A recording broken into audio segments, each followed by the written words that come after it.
Hello नमस्कार दोस्तों, मेरा नाम है अमरजीत और स्वागत है आपका मेरे YouTube channel platform of study पे।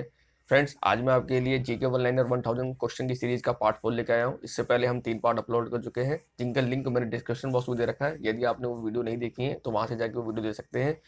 और आज मैं आपके लिए पार्ट 4 लेकर आया हूँ, जिसमें महत्वपूर्ण सवाल के बारे में डिटेल डिस्कशन करेंगे। तो फ्रेंड्स, चलिए वीडियो की शुरुआत करते हैं बिना किसी देरी के। 100वां सवाल है आज हमारा कि देश की स्थल सीमा सर्वाधिक देशों के साथ लगती है। तो फ्रेंड, सर्वाधिक देशों के साथ अपनी सीमा शेयर करने वाला जो देश है वो है चाइना। अगला क्वेश्चन है, बैरोमीटर के पठन में तेजी से गिरावट किस बात का सूचक है। तो फ्रेंड, जब बैरोमीटर में तेजी से जब उसका पठन गिरता है तो इसका मतलब क्या होता है, तूफान आने वाला है, तो ये होता है तूफान का सूचक। और अगर धीरे धीरे गिरता है इसका मतलब क्या है, मौसम सही रहेगा। और बहुत तेज गिरता है तो आंधी तूफान होता है। अगला क्वेश्चन है, भारतीय मरुस्थल का क्या नाम है। तो फ्रेंड, जो भारत की मरुस्थल क्या कहता है, थार का मरुस्थल कहा जाता है। अगला क्वेश्चन है, काजीरंगा राष्ट्रीय अभयारण्य किस राज्य में है। तो काजीरंगा जो नेशनल पार्क है ये असम में है और ये एक सींग वाले गैंडे के लिए फेमस है। और ये क्वेश्चन बहुत आता है एग्जाम में। अगला क्वेश्चन है, पृथ्वी अपनी धुरी पर किस दिशा में घूमती है। तो फ्रेंड, पृथ्वी अपनी धुरी पे जो घूमती है वो पश्चिम से पूरब की ओर घूमती है। अगला क्वेश्चन है, उज्जैन किस नदी किनारे है। तो उज्जैन जो है वो क्षिप्रा नदी किनारे है। और क्षिप्रा किसकी सहायक नदी है, क्षिप्रा जो है चंबल नदी की सहायक नदी है। अगला क्वेश्चन है, निम्न में से कौन सी धातु बिजली की सबसे अधिक सुचालक है। तो जो सबसे अधिक जो बिजली की सुचालक है वो कौन सी है, वो है सिल्वर या चांदी। इसको एजी से दिखाते हैं, अर्जेटाइन बोलते हैं इसको, केमिकल नेम जो उसका होता है। अगला क्वेश्चन है, गोबर गैस में मुख्य रूप से क्या पाया जाता है। तो फ्रेंड्स, सबको पता होगा गोबर गैस में मुख्य रूप से मीथेन पाई जाती है। मीथेन का केमिकल फॉर्मूला क्या होता है, CH4।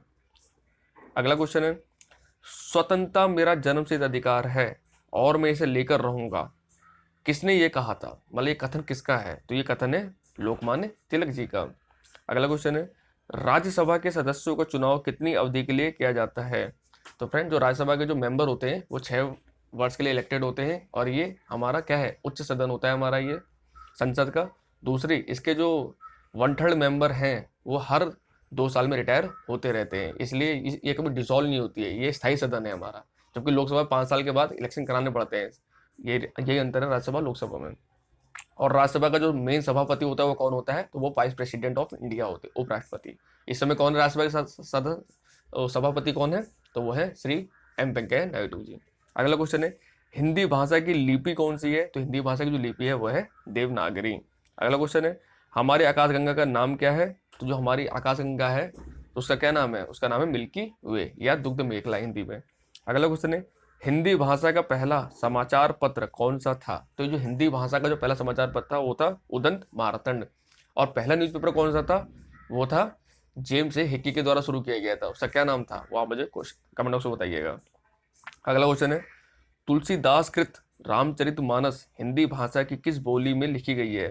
तो ये जो रामचरितमानस है जिसको तुलसीदास जी द्वारा लिखा गया है वो अवधी भाषा में लिखी गई है। अगला क्वेश्चन है, हरियाणा के राज्य कवि कौन कहलाते हैं। तो जो हरियाणा के राज कवि हैं वो है उदय भानु हंस। अगला क्वेश्चन है, आधुनिक ओलंपिक खेलों की शुरुआत कब और कहाँ से हुई। ये मोस्ट इंपोर्टेंट सवाल है, काफी एग्जाम में अभी तक आता रहता है, रिपीट होते रहता है। तो जो आधुनिक ओलंपिक खेलों की शुरुआत हुई थी वो एथेंस में हुई थी। और कौन से ईयर में हुई थी, 1896 में। अगला क्वेश्चन है, भारत ने किस खेल में ओलंपिक खेलों में 8 बार स्वर्ण पदक जीता है। तो वो जीता है हॉकी में। और हॉकी के जादूगर कौन कहलाते हैं, मेजर ध्यानचंद। उन्हीं के जन्म दिवस यानी 29 अगस्त को हम अपना नेशनल स्पोर्ट डे मनाते हैं। अगला क्वेश्चन है, भारत ने आखिरी बार हॉकी में स्वर्ण पदक कब और कहाँ जीता था। तो भारत ने जो आखिरी बार हॉकी में स्वर्ण पदक जीता था वो जीता था 1980 मॉस्को ओलंपिक में। अगला क्वेश्चन है, अंतर्राष्ट्रीय ओलंपिक समिति का मुख्यालय कहाँ स्थित है। तो जो अंतर्राष्ट्रीय ओलंपिक समिति का मुख्यालय लुसान स्विट्जरलैंड में स्थित है। अगला क्वेश्चन है, सन 2012 में ओलंपिक खेल कहाँ हुए। तो जो 2012 के जो ओलंपिक खेल हुए थे वो लंदन में हुए थे। और 2016 कहाँ हुए थे, वो रियो डो जेनेरियो ब्राजील में हुए थे। और 2020 के टोक्यो में होने थे, जो कि कोरोना वायरस की वजह से कैंसिल कर दिए गए हैं।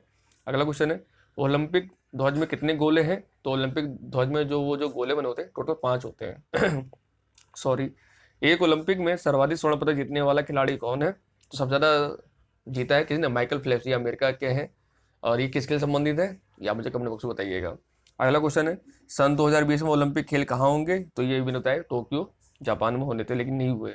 अगला क्वेश्चन है, 2012 के ओलंपिक खेलों में कांस्य पदक जीतने वाली साइना नेहवाल का संबंध किस खेल से है। तो जो साइना नेहवाल उनका संबंध बैडमिंटन से हैं और ये एकमात्र भारतीय बैडमिंटन खिलाड़ी हैं जो नंबर 1 रैंक तक पहुंची हैं।